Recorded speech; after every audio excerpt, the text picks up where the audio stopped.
जय हिंद दोस्तों। आज 15 अगस्त यानी कि स्वतंत्र दिवस यानी कि फ्रीडम डे आज हम मना रहे हैं। लेकिन दोस्तों मुझे आज बड़े शर्म से कहना पड़ रहा है कि ऐसा क्यों। 15 अगस्त और 26 जनवरी को ही मात्र ये 2 दिन ही क्यों हम उन वीरों को याद करते हैं, उनके बलिदानी को याद करते हैं, उनकी कुर्बानी को याद करते हैं, उन्हें प्रणाम करते हैं। ऐसा क्यों? जिन्होंने हमें आज़ाद दिलाने के लिए, हमें स्वतंत्रता दिलाने के लिए अनेक राजाओं ने, अनेक वीरों ने अपना रक्त का, लहू का एक एक कतरा कतरा हमारे देश के लिए, हमें आज़ाद दिलाने के लिए उन्होंने अपना जीवन का परित्याग किया था। उन फिरंगियों से वो लड़ते लड़ते, अपने शरीर के अंग कटते कटते अंत तक हमारे देश को आज़ाद दिलाने के लिए उन्होंने अपने शरीर का हंसते हंसते हमारे लिए निछावर किया था। और वो उन फिरंगियों से लड़ते लड़ते हमारे देश को उन्होंने उनसे आज़ाद किया था।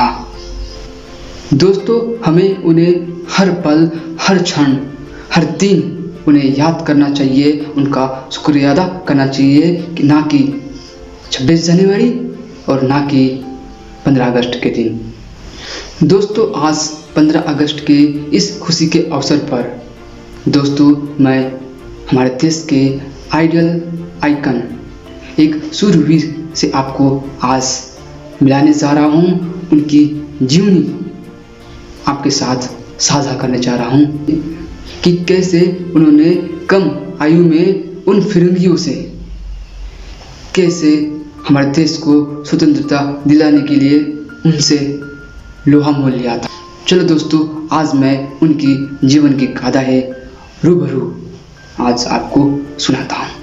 माता विद्यावती की वो आंखों का तारा, पिता किशन जी का वो बाजू का सहारा। हाँ, माता विद्यावती के वो आंखों का तारा, पिता किशन जी के वो बाजू का सहारा, भाई कुलतर और रणवीर का वो प्यारा यारा, बहन बीवी प्रकाश कौर और बीवी अमर कौर का वो प्यारा भाई दुलारा। हाँ, वो प्यारा भाई दुलारा। ये मेरे दोस्त, यही है मेरे भगत सिंह का परिवार सारा। हाँ, ये मेरे दोस्त, यही है मेरे भगत सिंह का परिवार सारा। हाँ, परिवार सारा। ओ मेरे यारा, तुम बड़े महान हो यारा। हाँ, तुम बड़े महान हो यारा। अंग्रेजों ने उसे फांसी का ऐलान किया। अंग्रेजों ने उसे फांसी का ऐलान किया। अरे उसने उन गद्दारों से इस देश को स्वतंत्रता दिलाने के लिए उस फांसी को हंसकर चूमकर स्वीकार किया। हाँ, उस फांसी को हंसकर चूमकर स्वीकार किया।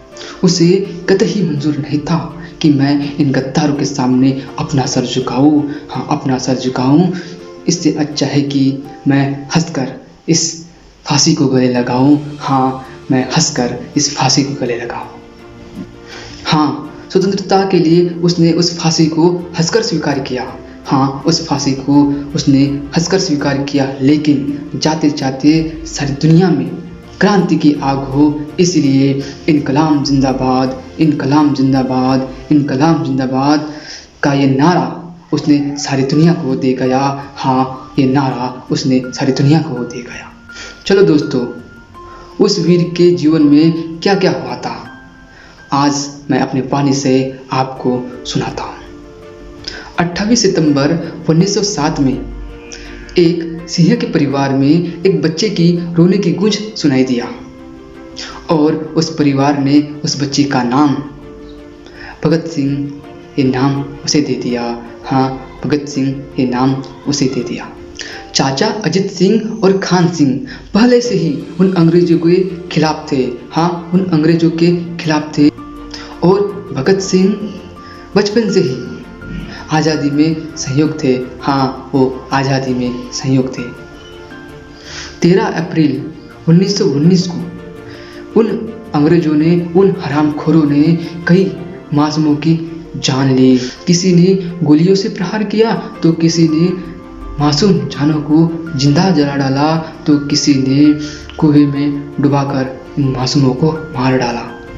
उन सालों ने जलियांवाला बाग हत्याकांड को अंजाम दे डाला।